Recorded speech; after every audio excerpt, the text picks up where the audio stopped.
So I'm looking down because not off topic, but the Hmm. title of your podcast of our topic is Hmm. Disillusionment Breeds Disenchantment.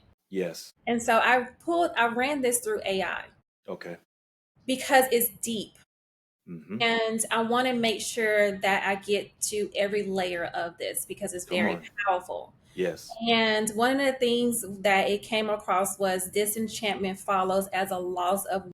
You gon' need to brace for a mild impact, but yet remain calm. Feel this intense, subtle, powerful, quiet storm. No need for you to close the windows or lock your doors. See, when I'm done, the next voice you hear is Baraka Born's.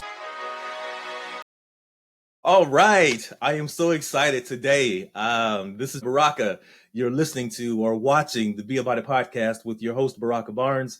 I have an exciting guest that I have been waiting so long to get on this show, and she is finally here. I want to go ahead and read this wonderful bio before I get started to kind of introduce her, and then we'll get started with the story of how we met and all that kind of stuff. But it says here, this is Tenesha Lusk. She is a luminary in the competitive realm of Dallas, Texas real estate, a field in which she has thrived over an impressive span of a decade, driven by a philosophy that life is meant for thriving and not merely surviving. Tenesha has risen to prominence through sheer dedication and a visionary approach to her profession. Her commitment has been recognized with prestigious accolades, including D Magazine's distinction as both a top real estate producer and real estate agent, a ranking in the top 500 North Texas real estate agents, the 5-star professional award, and the acclaimed title of Best Real Estate Agent by Dallas Weekly. There's more. Hold on. It says, at the core of Tenesha's success are her deeply held personal values and her favor or fervor for life. She believes in the pursuit of freedom and spiritual fulfillment and seeks to leave an enduring legacy through her work. Her definition of success encompasses more than just her professional achievements. It's mirrored in her role as a devoted wife and loving mother of 4. Tenesha is known for her unwavering spirit and the joy she derives from life's many adventures. It's the zest that is reflected in her dedication to empowering and cultivating hope within her community. Her unique blend of industry expertise and personal warmth not only endears clients and peers alike, but truly sets her apart in the building or bustling landscape of real estate. With Tenesha Lusk, clients gain more than just a real estate agent. They find a dedicated partner whose unwavering commitment to excellence turns every transaction into a meaningful success. Combining professionalism with genuine care, Tenesha consistently delivers an exceptional experience for everyone she serves. Welcome to the podcast, Tenesha. Thank you. I was just saying right before we started recording that I was going to take parts of that and kind of make it my own because I know you differently from what that bio says, but it so perfectly summed up who you are. And I said, you know what, let me just read it as it is because it's perfect.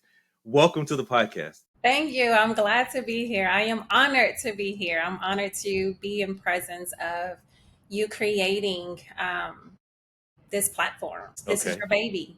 So I get It to watch is. this baby. Get to watch this baby develop and grow up and transform the world. So You are absolutely right, and I appreciate that. And you know what is some who have seen some of my previous episodes already know that, and I was able to tell you too that in the beginning of forming this podcast and getting all the ideas together, some of the things or one of the things that the Lord showed me was three or four key people that He wanted me to at least begin this podcast with, and you were definitely one of them. And so let me just kind of give the folks a background and some history. Nisha and I met, what was it, about 3 years ago, I think now, three or yeah, 4 years ago. yes. I was, oh my gosh, this doing this podcast just makes you be transparent. And this whole the idea of being transparent is so weird to me. It's a foreign thing. But I was in the middle of a divorce. We were in a process where we had to make a decision to sell the house. And one of my coworkers that I was working with at the time, he has now moved on to a different city, but he was our mutual friend, and so you were also his Yeah. realtor. Yeah. And so he said, you know what? I think you should talk to Tenesha. Tenesha is this and that and so forth. And I was like, okay, fine. I'll talk to her. I didn't have anybody. So I called you, and I'll tell you, almost from that very first conversation on the phone, I was like, there's something different about this woman. Who is this? And then we met, and sometime after we talked, or after we met, and you came to the house, you saw the house, we gave you all that kind of stuff. We talked sometime after that, and you kind of gave us a game plan.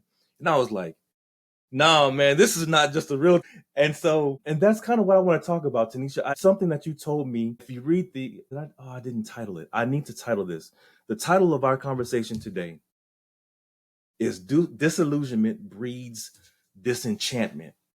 And I know some people are probably looking at this going, okay, so if she's a realtor, what does that got to do with real estate? Well, here's the thing. After we talked about the real estate, it kind of got a little more personal, and you were able to explain to me that you were not just a real estate agent, but you also have a minored in psychology. And that's the side that I want to talk about today. Yes.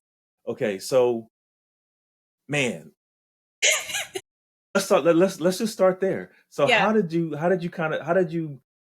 what made you decide to do either real estate first or psychology, or Yeah. did one come before the Yeah. how did that come about? So the background is life takes you on a journey, and God allows things to happen in your life for observation. Mm-hmm. Not for a decision to be made, not for anything to be done. It's just for observation, and that observation will build character. It will build different perspective of just humanity. Mm-hmm.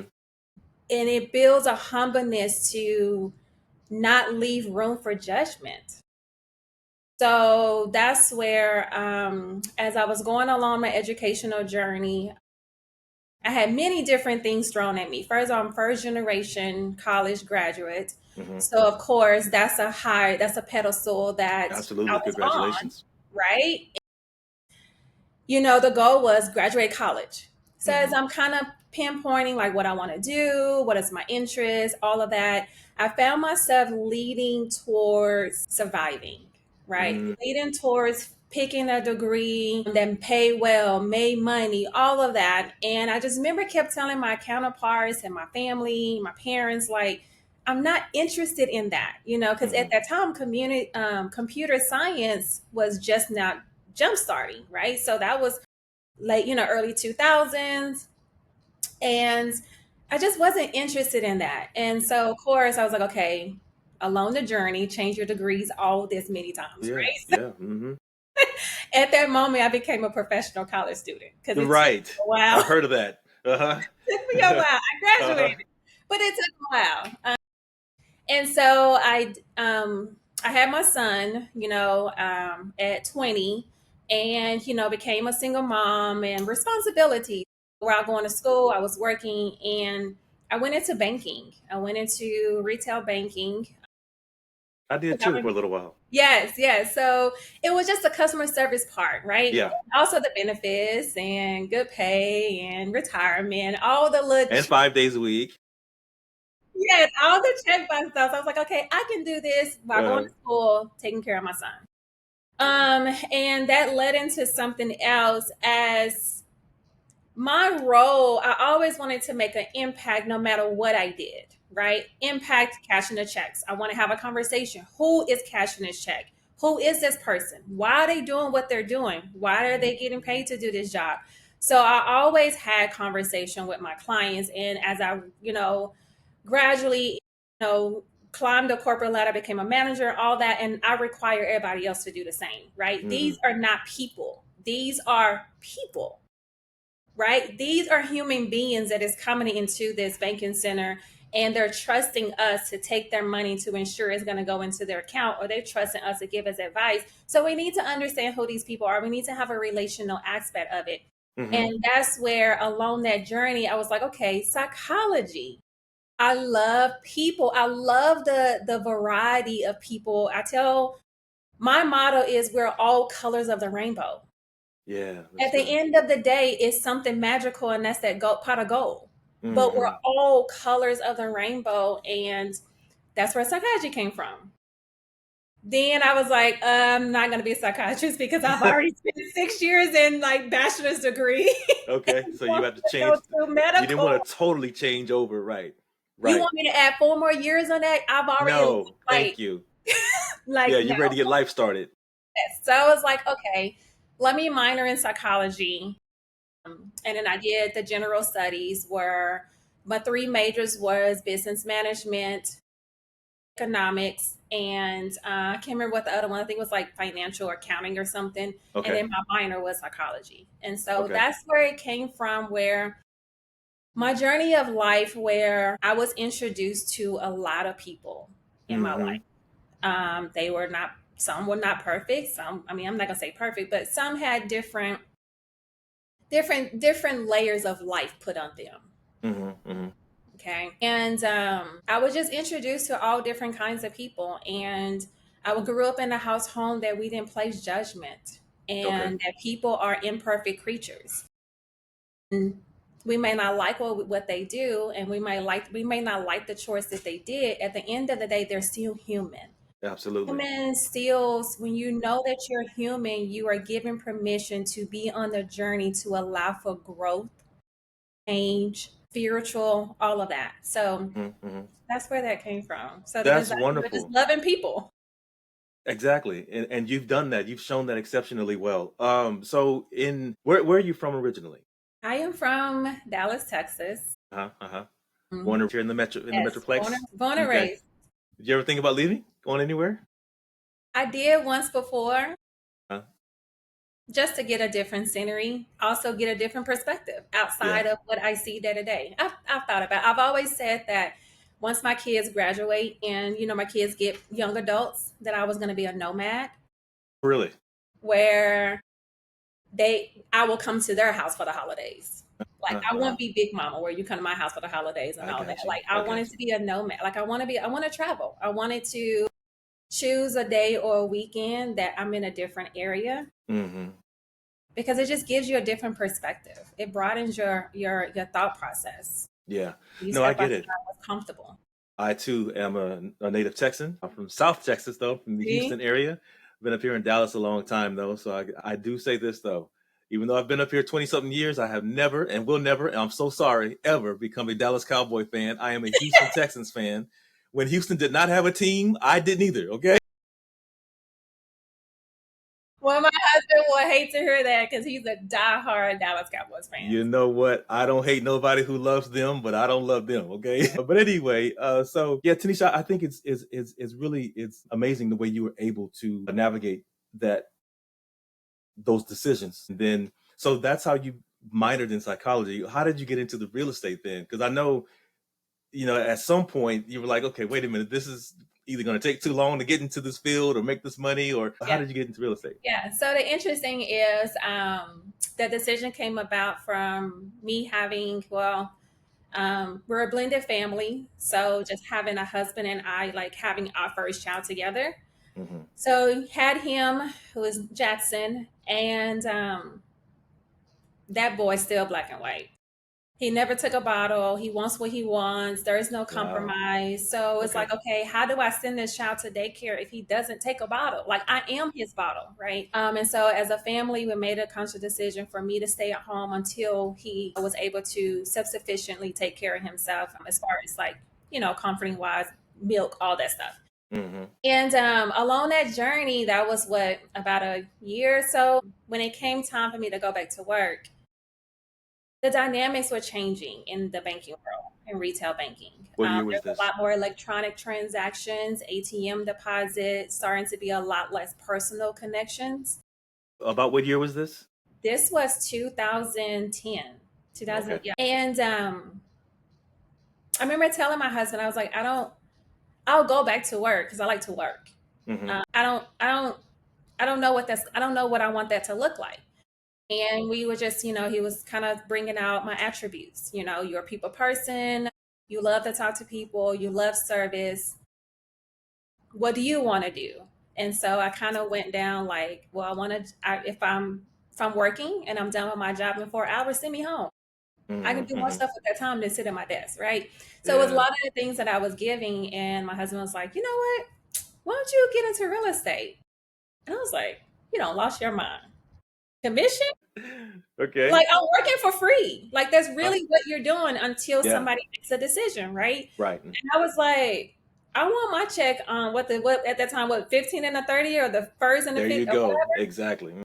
And when I said that, that was like the world opened up and God was just kind of like, no. Remember what your parents taught you. If you do something by the dollar, you will cut yourself short every time. Come on now. And hearing that as a young age, I took that as an integrity thing. Okay. But hearing it at an age in my early 30s, I took that as you will cut the things that God is meant for you in life. You will cut them short Mm-hmm. if you make a decision over a dollar. So talked to my husband about it. We prayed and we came together and I got into real estate. That's Been awesome. in it since. So what, Ever 13? since. Yeah, 13 years. And you've seen some ups and some downs in the markets ever since you've been there. Wow. And you've still hung in there. Yes. You know what? So it was definitely the right decision for you. And by the way, I wanted to say this at the outset too. I can't wait to meet your husband. I have not met him Yes. yet. Yes. And I definitely want to meet him. Man, so it has been a great decision. It's been the right decision for you Yeah. and for your family. Yes. And I am appreciative of it personally because I got to benefit also from having both a great realtor and a good friend out of it. Not everybody gets a good friend out of that realtor Yes. relationship. Yes. And so I think that's wonderful. So now that we've talked about where you come from, how you got into psychology and getting into real estate, I kind of want to kind of marry the two. Okay. First of all, let me kind of go back to where I was. This was a very difficult time in my life. Again, like I said earlier, I was going through a divorce. I didn't know exactly where to go, didn't know what to do. You came along. You were very assistive, and you helped me and my now ex walk through that process. As a matter of fact, you had a conversation with her too. I know she wanted to keep the house and then and do something else. Kind of She wanted to don't do a lot. without going into real detail. Kind of walk me through your process of helping her realize that probably wasn't the best idea. So a lot of times things happen to us, and I'm looking down because not off topic, but the Mm-hmm. title of your podcast of our topic is Mm-hmm. Disillusionment Breeds Disenchantment. Yes. And so I ran this through AI Okay. because it's deep. Mm-hmm. And I want to make sure that I get to every layer of this because it's Come very on. powerful. Yes. And one of the things that it came across was disenchantment follows as a loss of or meaning. Mm-hmm. Yet the process isn't purely negative, it can be a gateway to a deeper wisdom. Mm-hmm. Both philosophy and spiritual suggest that moving through disenchantment, one can rebuild a more authentic, enlightened perspective. So, to summarize that up, when I was speaking to you and your wife, knowing that the sensitivity of the nature of what you all was going through, Mm-hmm. my main focus was to find a place to ground you. Mm-hmm. Because if you're not grounded, if you're not grounded, you lose confidence, you lose faith, you lose spiritual direction, you lose all these things that will then on the other end equivalent together. Once you mix all those things, it becomes spiritual wisdom. So that was like my main focus. It wasn't so much of, okay, let's sell this house and let me get a check. It was Mm-hmm. like, no, I know we have to go through this process. And at any time, yes, if there's a decision that we have to sell this house, I need to make sure that both my clients can walk away from the sale of this house and find some form of a ground. Their Mm-hmm. feet is touching the ground because they are going through something that the flesh is not liking, but they're going through something spiritually that they can turn into a wisdom and take it with them along the journey because everybody's watching, right? You had Mm-hmm. kids, Mm-hmm. you had a church family, you have friends, everybody is watching. But I don't know if they're watching because they're like, okay, help, if you need help, call me, or if they're judging your character, right? Mm-hmm. So my whole thing was like, okay, I need to make sure they're grounded. And any ideals that they gave me, it's my job to dissect and make sure it's not an emotional decision to hold on something that you're not supposed to hold on to. Yeah. Yeah. And That's that was awesome. really what me and me and your ex-wife or whatever was talking about. Yeah. Yeah. She was coming up with decisions, but I knew emotionally she was trying to hold on to something, Mm-hmm. and grow as you can't grow as a person, you can't grow in wisdom, you can't grow in spiritual if you're trying to hold on to something to satisfy the flesh. And Yeah. you just so Yeah. that's all it was. That's amazing, Tenesha. You know what? Something I failed to do. Let me go ahead and do this real quick. You referenced the title of this episode, and again, it's called "Disillusionment Breeds in Disenchantment." The whole reason that I came up with that title, first of all, I was in bed one night trying to go to sleep. It was probably 1 o'clock in the morning, and the Spirit just kept talking to me about all these different things. And one of the things he was talking to me about the podcast, and I had this vision of you, my pastor, and somebody else, and with each one of you, he gave me a title. And the Mhm. reason the title that he gave me this title with you was because of what we were going through at the time. Now, let me kind of explain what we were going through at the time for those who don't know. You know, but the listeners and the viewers don't know. So I'm an individual, grew up in the church. I got saved when I was 8, 9, 10 years old, something like that. Rededicated my life to the Lord, 1997, 95, 96, 97, somewhere in there, right before I met my wife. But what I didn't do in my early days, we did a lot of church hopping, and I mean from church to church, from even I was Pentecostal, I was Baptist, and we tried all. I mean, we were You were trying to put everywhere. on all the shoes and socks and trying Tanisha, to figure we out which were, one fit. sis, I'm telling you, we were everywhere. And so even though I had been in the church, I've been around church, I never really was grounded in anything. And so I never really understood relationship over religion. I learned religion. I learned it well, but I never understood relationship. And that never really took root until recently, like just 3 years ago, post divorce. Yes. Okay. And so the enchantment that most women feel, and I put that on women primarily because you guys have this fantasy about marriage, and you believe it's going to be a certain way, and you believe it's supposed to be a certain way, and you're going to experience this and that and so forth. And I believe my ex-wife came into our relationship with that in mind. And in the beginning of our relationship, it was like that. We had a great time. In fact, we never argued. Okay. But because of my not understanding my role as a man, As a leader. as a man of God, and not understanding what it is I'm supposed to do as far as building our kingdom and leading a family. I mean, I didn't know I was supposed to lead the family. I thought I was supposed to just be married. You know what I'm saying? I thought my role was just to make sure my wife was happy, Yes. and when we have children, to make sure our children were put on the right path. I didn't know it went deeper than that. And so that enchantment turned into disenchantment, and that enchantment breeded disillusionment. So Mhm. that's where we are. Yes. And that's why ultimately my marriage failed. And so I have set myself on this quest, and I also believe that the Lord has set me on this quest, so that if and when I am blessed to be married again, that will never ever be an issue. And along the way, I am also to disciple other men to do the same thing, to become all that God has created you to be, so that you will not have this type of, and also to inspire women who are now in a situation where they are so disillusioned with their relationship that they would like an exit, and they maybe even are planning an exit strategy. And my word to you, sis, ladies, please don't leave. First of all, be in prayer Yeah.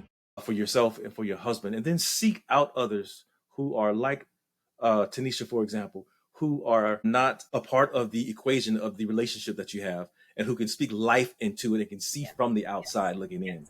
Yes. Okay. So let's kind of get back to, I Can have I some questions. say something on that? Absolutely. Go ahead. So this is something that I've said. I've learned this even within my marriage. Me and my husband have been together 20 years. Please don't Mm-hmm. ask me how long of that we've been married, because I am not the woman who remembers that. I just know See. we've been together 20 years. Oh, wow. Okay. So but we've been together We 20 just celebrate. years, right? We still together, right? We've been together Yes. 20 years. So it was one of those things where I learned in my marriage that oftentimes it's not the marriage, it's the people in the marriage, because Yeah. God created marriage to be perfect. It's a covenant. It's perfect. It's a It covenant. is. Yeah. Sometimes it's the people that comes in that covenant that disturbs what marriage, the outcome of the marriage is supposed to Yeah. be. Yeah. And so that's where how you went on a journey, I also went on a journey. It's like, okay, my marriage is this, but who am I? How am I showing up in this marriage? How am I looking in this marriage? What responsibilities that and accountability that I need to take as not only a woman, but also Mhm. a wife that is in this covenant marriage with this husband. And Mhm. so sometimes we do, as people, we do get into a pickle, and we tend to make a decision and say, oh, this marriage is not working. Yes. No, it's two people in the marriage. Yes. So, what you can take a responsibility and accountable for is the things that you can control, and that is yourself. You Mhm. cannot control the other person, you You cannot can't. control the other person in the marriage, but at the same time, you take responsibility and say, Mhm. okay, how can I pour into myself? How can I develop my growth? How can I improve in this? Because when Mhm. you do, what happens when a cup is over full? It flows It flows. over. Yeah. It has to go somewhere. And if you're truly in a marriage, that overflow will pour into that marriage and will overflow pour into that partner. Mhm. That's just my viewpoint. That's just And it's a good viewpoint. And here's a word that you mentioned that I think a lot of people just kind of overlook. They glaze over, and that's the word covenant. A covenant is different from a contract. But what we've come to understand or come to see marriage here in this country, I believe, is more contractual than covenantal, and that really has led into the divorce rate being at 50% yeah, plus in yeah, both yes, outside of the church and inside of the yes, church yeah. relationships. And so I believe that if we come to understand exactly what a covenant is, which means it's a decision that we have made to make this work together, and doing all that we can to make sure that we keep it together, then we would understand how important it is and how it is that we keep this marriage together. So let's get back to the psychological side of we are there, but I wanted to ask you some psychological specific questions. I'm gonna get it here in a minute. So I too went to AI because I wanted to ask some questions that I think would be poignant for the people to to hear, but also have a perspective that would be easy for a layperson to understand, because I didn't want to dive too deep Yes. into the conversation. So, from a psychological perspective, what are some of the most common fears or the insecurities that people face that would prevent them from fully pursuing their passion or talents? Ego and lack of control. Mm, expound on that. Ego. Feels Mm-hmm. good, it must be right. Oh, boy, that's whew, that's Okay. all over TikTok and all over social media right now. So you stepping on some It's toes. the ego, right? And sometimes that is journeying through life as far as childhood, like we all have ego. Like Yeah. we all have ego. But it also want to make sure that we nurture our ego correctly. That's the thing, Mm-hmm. right? So just how Mm-hmm. you when you have a child, you want to make sure you nurture this child correctly. You're making sure you're raising this child. That's the same thing with ego. Mm-hmm. Also, the lack of control, not letting go and allowing faith to step in, right? So sometimes we're not willing to let go of control because we don't have a vision. And we're operating below the level of what God wants us to operate on. Come on God now. never wants us to be complacent. God never wants us to be comfortable. We're not supposed to be comfortable. This is earth. This is the closest thing to hell. We're not supposed to be comfortable. So taking a step back and say, I'm not doing this because I can't control this. Okay, but do you see the vision? The Yeah. vision matched the purpose. If the Mm-hmm. vision matched the purpose, I don't care what control I have. Because the vision and everything, the purpose lines up. Yeah. That's my Man. So you talked about some spiritual ignorance, and the Bible does tell us too, without a vision, the people perish. yes. And it's not just the people, but without the vision, your goals, if you have any, perish. Yeah. You can't fulfill them if you don't have a vision. Yeah. And these answers that I'm sharing with you, these are reminders that I have to tell myself daily. Yeah. This is not something that is perfected, because you are always growing in so many different areas, right? Yes. Yes. And so yeah, this is something that I practice daily, and Mm-hmm. sometimes I have to practice as if I've never done it. Mm-hmm. And so I have to sometimes use a different aspect of my personal journey and say, hey, this was done over here. You have the confidence, you have the faith, you have what's in you to practice it over in this area. Mm-hmm. So, Mm-hmm. Good. And kind of tapping back into something you said a minute ago about your upbringing, and kind of leads in, it's a perfect segue to my second question. So how does someone's environment, such as their upbringing, society, or even their career, affect the ability to recognize and act on their true potential? you're not a product of your environment, you're a product of your imagination. Your imagination Mm. is your vision. Say that again. You are not a product of your environment. You are a product of your imagination, which correlates to your vision. Come What on now. vision do you have of your life? What vision have you seeked out God to align of where your life's supposed to be, where you want to be? Mm-hmm. I remember somebody told me this a long time ago, and I've talked to a lot of people. I've had a lot of Don't mentors know who to attribute it to. in my life, and not even knowing that's what they were there. Especially, I remember years ago, I was in banking. I had this guy prophesy to me, and he said, "You're not going to be in banking. I see you as a businesswoman." And I was like, Mm. "I want my check." Right. Right. Right. So it's like, Mm-hmm. it's these little things where I've had people come into my life that I don't know their name, or I may know Mm-hmm. their name, but I remember somebody telling me that you're not, I can't remember what it was now. So you're not a That's okay. product of your environment, you are a product of your imagination and your vision. And without that, you have nothing. Mm-mm. You have nothing, no matter how many times you try to get up and try to do these things, and your vision cannot be what you saw somebody else do. Wow, that's somebody else's vision. I've learned that your vision cannot be what you've seen your mom do, your dad Mm-hmm. do, your grandparents. That cannot be. That doesn't mean that's your pathway. And so that's where the confidence and letting go of the ego and literally taking a step back and say, I had to do this many a times when I was in college, and later on having a baby and being Mm-hmm. a single mom, like being a statistic, and that was something I did not want to be. Yeah. I had to let go of my ego and tell God, I don't know what I'm doing, but I know what I'm doing. Those can be in the same sentence. I don't know what I'm doing, but I know what I'm doing because it's in me, but I need for you to lead me in the Yes. right path. And I don't know Yes. what that's going to look like. That's good.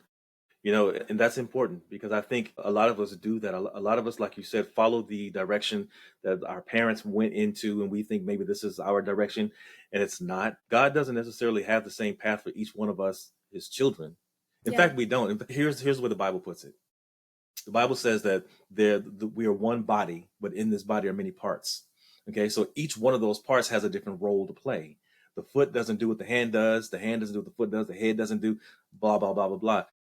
Each person that God has created, he has given each one of us a specific assignment. The problem is, in most cases, most of us never take the time to find out or figure out what that assignment is. And Yeah. the only person who knows what that assignment for us is God. And we Yes. don't go to God. Yes. We look to our parents, we look to our Yes. friends, we look to our peers, we look to our siblings, look to everybody else but our creator. The creator knows what his creation was created to do, Yeah. Yeah. right? And a lot of people don't because of the fear, right? The fear of Mm-hmm. losing control. Like, what happens if my life don't look like my parents? What happens if my life look like this? Okay, what happens if your life does? It does, right. You we are walking testaments. Mm-hmm. We're walking testimonials. Yes, there are things that happen in our life that happens because we made a human decision and choice, right? But at the same time, if you're a believer, God will make good of all of that. Right? 28. He will make good of all of that. So to kind of give you a backstory, me and Baraka, we never talked on this level, but I never saw myself married. I never saw myself with kids. Wow. I did not. Okay. Just due to just being, I guess you can say, just overwhelming responsibility for at a young age. Uh-huh. That I was like, I don't want You none don't of want that. Yeah. Yeah. Yeah. right. Uh-huh. And God saw something better, right? Mm-hmm. Mm-hmm. And the backstory is like my mom, her parents, both her parents died before she was 16. And My so you gosh. have that scenario, and then you have the Mm-hmm. scenario of my dad not even having a relationship with his dad and being raised by a single mom. So literally my whole life was like, here you go. Because I want to control, and the control was I did not want to be a statistic, that Mm-hmm. I'm Mm-hmm. not getting married and Mm-hmm. I'm not having kids. There you go. Yeah. But at the same time, when I let that control You have to go let it go. and I allow God to step in, I have more. The life I have now, I did not imagine See that. there? Yeah. Did not. Now, does that come responsibilities? Does that come with Yes. trout? Does It's that come with marks on my soul and scar? Yes, that come on comes with now. that. But at the same Yeah. time, God is always there to say, hey, I know you have this, but how you've gone through all of this, I will continue to hold my promise. No Mm-hmm. matter how many times you don't hold your promise, I'm going to hold my promise. And as long as you hold your promise, I will promise you more than you can ever imagine. And I'm testament of that. Like yeah. Well, you are. You are. You're a walking testament. And y'all remember the whole purpose of this podcast is to show you how to be about it. And I believe that what you're saying is with the some of the experiences, your life experiences, it has shown you that no, I don't want to go that way, and or yes, I want to go in this direction. But at some point, you had to make a decision to be about it, and in those decisions, making those decisions, it's led you to where you are today. Yes. And some of us have hold along the way. Some of us have stripped. Some of us, and I think a lot. I think it's kind of off topic, but um, the folks who are homeless. We have a lot of folks who are homeless. Some of those who are homeless have become homeless as a result of them stumbling along the way and deciding I'm no longer going to be about it. I can't do this. I don't want to do this. And it's a decision they make to give up. And of course, for some, it's others it's different. Yeah. But yeah, I think that it's very important. Everything that you just said is so. I think it touches the heart of God when we finally allow ourselves to be arrested by His Spirit, to rest in the fact that I might not know where I'm going, I might not know what I'm doing, I might not know how to be a husband, I might not want to be a wife, I might not want to be a mother. But when we rest in God and say, Lord, okay, I don't want to do this, I don't know how to do it, but I need you to show me the way, He will do that. That's the, like it's accepting humility and putting Yes. aside Yes. all the Yes. other stuff. Yes. Yes. Yes. This is a wonderful conversation. I'm loving this. I'm having such a great time. I knew this was going to be great. All This is right, final amazing. question, unless Yeah. something else happens to come up. Do you believe that the way we see ourselves and our purpose in life is shaped more by our own mindset or by external factors such as societal expectations or personal experiences? And I know we kind of just touched on that. What do you think? Social influence, because a lot of people look at their environment and say, this is what I'm supposed to do. This is what I'm supposed to accept. This is how my life is supposed to be. Mm-hmm. And just understanding the importance of the mind. Mm. The mind is so it can do some amazing things, but it can also do some detrimental things too. Yeah, yeah. But taking Like a step back, yeah, like hold you back. hope, faith, depression, Mm-hmm. comparison Mm. steals joy, Yes. um, all of that. Mm-hmm. So you come into this some Come on, come on. Let the okay. Lord use you. There was some revelation right there. We come into this world already knowing what we're supposed to do. Mm. Well, but we delay it because we allow things to take our attention. Mm-hmm. We allow situations to define who we are and who we were never supposed to be. Mm. When I look at myself and how I moved as a young girl, it was all for the greater. But as parents, we're there to protect. Sometimes their protection is to keep us small because it doesn't cause attention. Mm-hmm. Sometimes some of that doesn't leave room and freedom because God loves freedom. It doesn't leave room and freedom to allow who we came into this world to be to grow. Mm-hmm. So I'll give you an example. Growing up, I was called rebellious. I was called hard headed, um, those things. Okay. But that's in me. Maybe not those words, Mm-hmm. but the drive, determination, resilience, That's good. mindset, Yeah.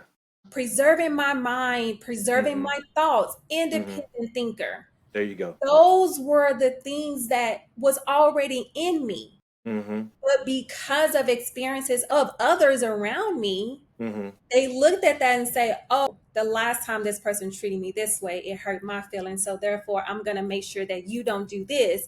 They look at it from the negative side rather than the positive. So the surviving side rather than the thriving side. Whereas Mm-hmm. now my parents love those things that they didn't like about me. Of course, they was parenting that. So of course, good luck Mm-hmm. to them. I mean, they passed the test. Uh-huh. But they love those things about me, right? They love the Mm-hmm. drive, they love the determination, they love the resilience. They love that Tanisha's going to do what she is called to do, regardless of who is in front of her. Yes. If Yes. she's on a mission, she's on a God's mission. Good luck telling you how she feel. She gonna look at you and laugh and say, "I'll see you later." Mm-hmm. Right? Mm-hmm. So yeah, I think it's we all come into this world of what we're supposed to be doing. It's just sometimes we have people or situations or environment or circumstances that don't give us the room to develop those things that God already Right. put in us. That's right. That's right. So there was negativity that was spoken to you, but there is an equal and opposite of that negativity, which is positivity, and you chose the positive versus the negative. Tenesha, that's wonderful. And so to wrap this up in a pretty little bow, I want to go here because you tapped on it and you said it kind of in a, let's say, a natural aspect. So let's wrap it up with the word. And the word says in Jeremiah chapter 29, verse 11, he says, "For I know the plans that I have for you, says the Lord, plans for peace and not for evil, to give you a future and a hope." And that is what God has for us. It Yes. doesn't, and that's what you meant by when you said we know what we come into this world to do. Even though It's we already in might us. not be cognizant of it, Yes. it's been planted in us Yes. because Yes. God put it in there from the very Yes. beginning. Yep. Yep. So as parents with kids, when you see these qualities come up, like when I see these certain qualities of my kids, sometimes I have to check myself and make sure that I'm not labeling a gift that's supposed to be for them as something bad. So That's right. sometimes I have to be prayerful and be very intentional Always. and see where, like, example, if you see a kid talking back, they may not be talking back out of disrespect. They may be talking back because God has given them a voice and they're Hmm. going to use that voice one day. So it's With our boldness. responsibility to nurture those things. That's right. That's right. They could be a John the Baptist. Yeah. They could be a minister. They could be a lawyer on Capitol Hill talking back to this crazy president of ours. You know what I'm saying? You know what I'm saying? I mean, you never know. So don't necessarily squelch that gift. You need to learn how to cultivate it. And then that's what we do sometimes. We don't know how to cultivate. We spank them or sit them in the corner, go to timeout, and in fact we need to be trying to figure out exactly what it Yeah, is that gift because we're too is. busy labeling. Don't Yeah, label. Stop labeling. yeah, yeah. Man, Tanisha, this has been a wonderful, No, wonderful this is conversation. I've enjoyed myself with you. I want to invite them to seek you, especially if they are in the Dallas Fort Worth area and you're looking for a realtor. Tanisha has a little tagline. It's not written anywhere, but she says this: "Your realtor for life." And that she is for me. And I think that if you would allow her to supply your real estate needs, whether you're looking to buy or sell, she can help you. So how can they find you, Tanisha? Yeah, so of course, you can find me on all social media channels, Tanesha Lusk, Facebook, social media, Instagram, LinkedIn. You can also check out my website, which is dfwpropertyforsale.com. You can connect with me there, but I'm everywhere. Just All Google right. me. And I will, if you do me a favor, go ahead and tag me or send Yeah. those to me, and I will definitely tag that in the description of this video. And so that you all remember, please, first of all, look for the next episode of the Be a Podcast with Baraka. I upload them every single Friday at 7 a.m.